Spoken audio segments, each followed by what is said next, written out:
Warren Buffett's secretary shouldn't pay a higher tax rate than Warren Buffett. A teacher or a nurse or a construction worker making $50,000 a year shouldn't pay higher tax rates than somebody making $50 million.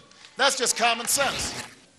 Well, he keeps pushing it. Republicans are still furious about it, and now mad at the guy inspiring it. The president's still selling that millionaire's tax called the Buffett rule. Warren Buffett famously saying that he's paying a higher tax rate than his secretary. We looked into this. His secretary makes $28 billion a year.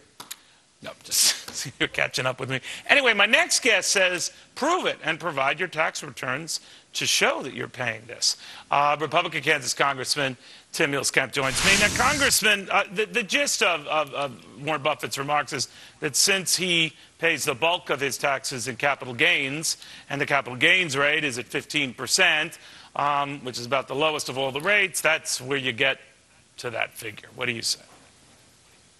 Well, I'm saying if we're going to shape an entire nation's tax policy based on one man's claim, show us the proof. You know, if Mr. Buffett came before my budget committee, we'd expect him to show us the information under oath, and that's a reasonable expectation if we're going to change our entire nation's tax policy based on his claim. But we already know the gist of his claim, right, Congressman? Now, I guess he's already, maybe he'd be foolish to try to make this public argument and have tax returns that show the opposite. But you're probably quite right to say, you know, show me the proof. But if he is making the bulk of his income in capital gains, and that's how he's paid, he doesn't accept a salary, and so whatever he's getting is based on the performance of the investment in the markets, then raise the capital gains rate. What do you say? Well, I think it's misleading. Most American people don't get it. That income's been taxed before.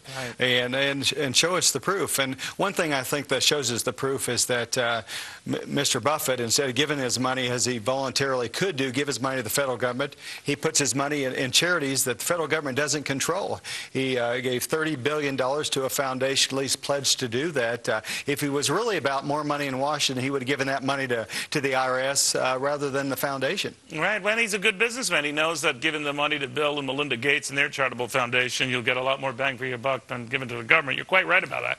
But I'm wondering whether there's something else going on here, and he just wants to guilt rich people out. Is that what this is all about? Well, it certainly could be. Everybody understands, I think, that he could write a check out tomorrow for the entirety of this year's income or whatever amounts, and that would go directly to deficit reduction. But I think it's more about politics. It's more about the president's re-election efforts. He's decided to attack a few and gain the votes of many, and that's a strategy that's been used many times in the past. Go after a small population. This time it happens to be folks that well, have you fit asked this category, him, and many who Congressman, for actually his do tax support the records president. directly? Have you said, I'd like to see your tax records?